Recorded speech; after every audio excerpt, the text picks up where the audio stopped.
What's going on, Tilray traders and investors? It's Rod with Pow Group. Welcome back on The Pursuit of Wealth, your home for MJ stocks, crypto assets, news, and interviews. Today is Friday. Happy Friday, May 16th. Hope you're doing awesome. And in this video, we're going to be discussing Tilray brands. We'll take a look at the TLRY chart. We're seeing some momentum continuing to build in the sector. And I've said for a while now that Tilray is going to see a massive move at some point soon. And we're going to be discussing the potential of a short squeeze. I want to show you an example of this as well, and something that happened on another stock that is very reminiscent of what could potentially happen on Tilray. But I'm very confident that a 100% move is coming for Tilray brands, and we're starting to see some clues in the sector. Look at VFF. It went from weekly overbought to almost weekly oversold. You've got some names like Oxy that are almost monthly overbought. And VFF went from monthly oversold to, weekly oversold to weekly overbought. I don't know if I mixed that up the last time I said it, but we're starting to see finally some interest back in this sector. And I think that we could see massive short squeezes across the sector. But again, we'll take a look at the chart. I'll go through my thoughts and opinions on this. Very confident, though, that we're going to see a 100% move on Tilray. I mentioned this in the Pow Group private community today in the private chat room, that I'm going to be looking for Tilray to be the next style move of this other stock, the stock's SPCE, which I just posted a video on. But we'll bring up the chart in just a moment. I'll give my thoughts and opinions on all of this. But as always, not financial advice. This is for entertainment purposes only. And you should never buy or sell anything based on anything that I say or write. And if you're new, you can subscribe, tick the bell, all that good stuff. You'll be notified on any future videos. And you can follow us over on X, formerly Twitter. Handle for that is @GroupPow. And it's no secret by now, I do own Tilray. It's my largest MJ portfolio holding. So taking a look at some of the videos that I posted recently. So this is just an example. I posted a Tilray video not too long ago. I think it was just a couple of days ago. Yeah, Tilray brands, big move incoming. And then today, the stock is currently it's up double digits. It's up over 11%. How did I know that this was more than likely going to be the case? Obviously, I don't have a crystal ball. I'm just looking at the charts, reading what the charts are saying, trying to be unbiased, right? Trying to be neutral, looking at the chart from a bearish and a bullish perspective, and trying to get as much confluence as possible and as many clues. Confluence just means multiple pattern signals, indicators all saying the same thing, whether it be up or the direction be down. So if we take a look at some of my other videos that I've been posting recently, this reminds me very, very much of the SPCE chart. And if you take a look at the Virgin Galactic chart, you might be thinking, why is he talking about space tourism and MJ in one video? Well, it's because the charts are very similar, not the sector or the business model. And I posted a similar video. This was 2 weeks ago. Virgin Galactic, SPCE stock. I said big move incoming, very similar to Tilray. And sure enough, the SPCE had a huge short squeeze today. It was up about 100% at one point the last time I checked, and well over 100% off of the recent lows. And then I posted another video not too long ago, the other day, 4 days ago. I said daily bull flag target on SPCE was 363 target. Literally 2 days later, the high of the day was 363. And then I posted another video, target reached, and then I went live today talking about the short squeeze of SPCE stock. And I mentioned in that video that the target was $6.33. And while I was making that video, we hit that target. And I'll just zoom in here to the 15-minute time frame and show you. I posted when it was like right here, and it was around the $4 mark. And as I was making the video, we had the target of 633. You can adjust it a little bit. But essentially we hit 664. So we had a massive move there on SPCE, and we had a huge short squeeze that occurred. And the reason why I bring this up is because if you look at the monthly time frame, it looks like an MJ chart, right? Look at that. SPCE, and then let me bring up MSOS. Like, they're pretty similar, right? Tilray chart here, pretty similar. So if we bring up SPCE again, and the reason why I was expecting a big bounce was because of the monthly time frame. We hadn't bounced in on the monthly in about 7 months, but this is very similar. They just did SPCE, Virgin Galactic just did a 1-for-20 reverse split. What is Tilray looking to do here? They have a vote coming up next month in June. They're looking to get approval to do a reverse split, a 1-for-10 up to a 1-for-20. So SPCE is literally like looking into the future here.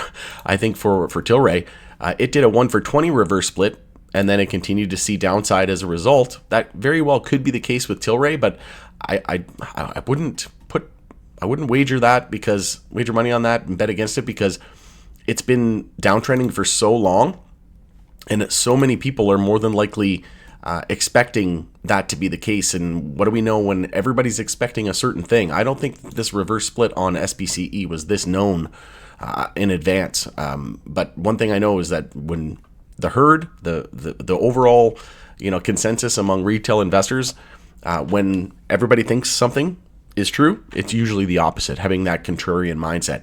So it's possible that we do see a little bit more downside on Tilray leading into that, but personally I don't think so. I think we're going to see a big move at some point soon, maybe even before the reverse split, because next month is the vote, but then it's probably going to take some time to enact it. So even if it gets approved, it'll probably be like an end of June thing, maybe July.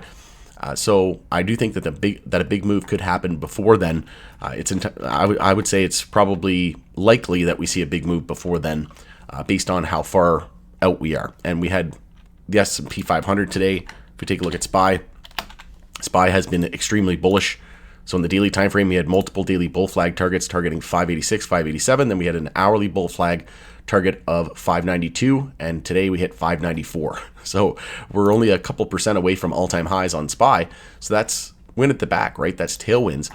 And if we take a look at Tilray here, I posted that video, big move incoming, and off of the lows here, we're now up 20%, and I think that we could easily be up 100% here in the not too distant future. Village Farms, like I said, weekly oversold bounce was underway, and off of the lows there to the high, VFF is up 130%. And there's some other names in the space, like I said, like Oxley. If you take a look at Oxley, it's weekly overbought and almost monthly overbought. So that tells us that we're more than likely going to see this happen across the sector as well. And the names that haven't already done so more than likely will. And you can see here, Tilray is very close to coming out of the weekly oversold territory. And I mentioned on the daily time frame, we have this bullish RSI divergence as well, hidden bullish RSI divergence with lower highs and lower lows on the price and higher lows and higher highs on the RSI action. And that's what happened with CGC, similar bullish RSI divergence on the daily, and then boom, massive move, saw a 113%, 114% move. So I do think something similar is coming for TLRY. And then we're more than likely going to start the weekly bounce. We're still in oversold territory, and then we'll come out of weekly oversold, maybe even potentially head up to weekly overbought, similar to what happened with BFF. So we're finally starting to move across the space.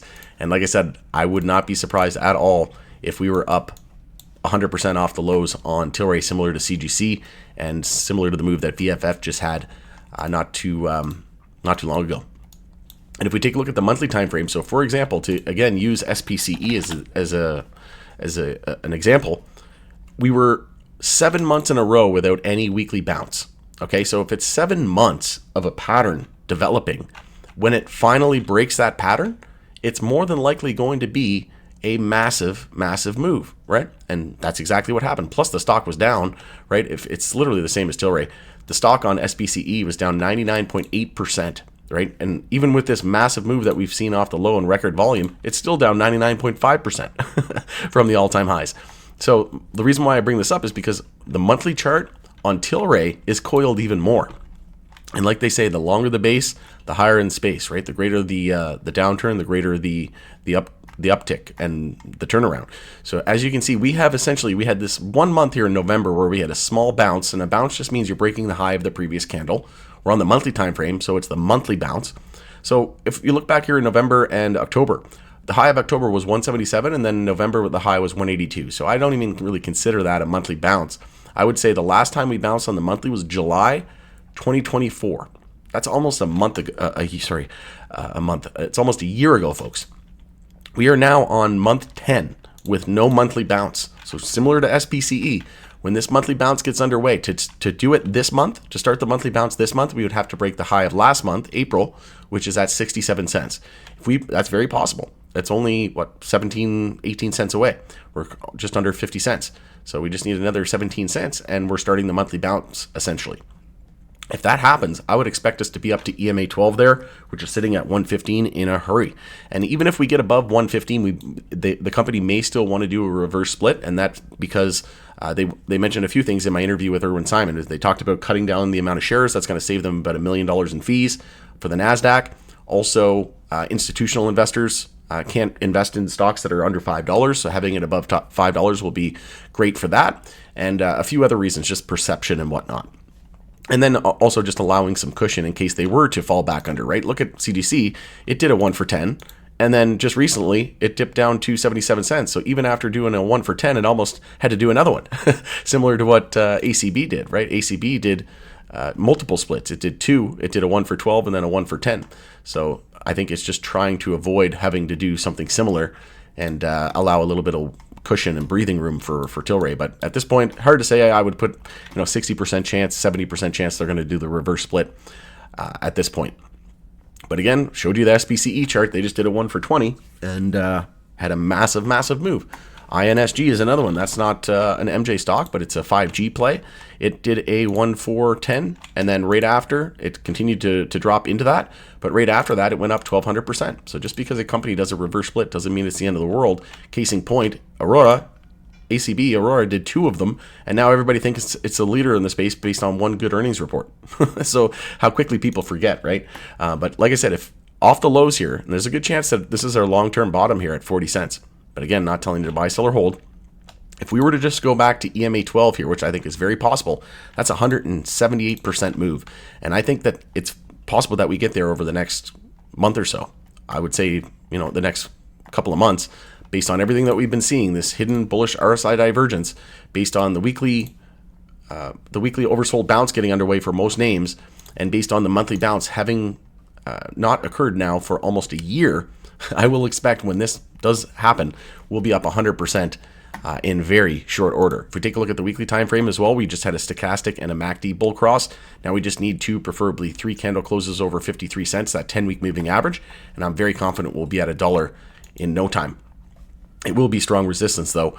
And then just like SPCE was very far away. It deviated very far away from its 50 weekly moving average, similar to Tilray.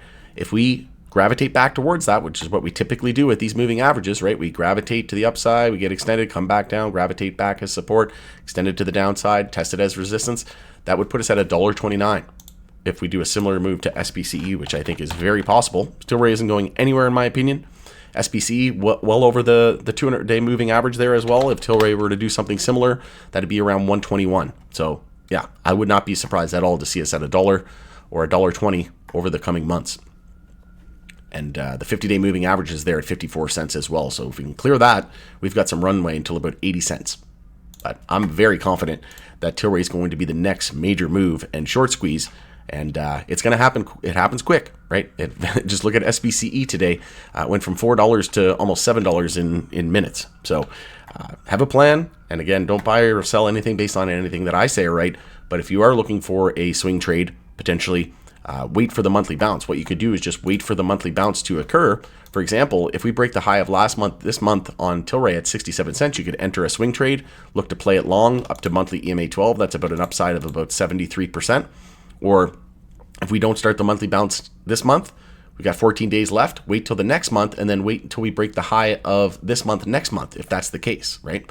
And then you could look to play, which would be even more upside based on percentage move. So going into there, once again, happy Friday. Hope you have a great weekend ahead. Let me know your thoughts and opinions on this in the comment section. We'll continue the conversation there. It's Rod with Pow Group. Thanks again for joining us in the pursuit of wealth, and we'll catch you on the next one.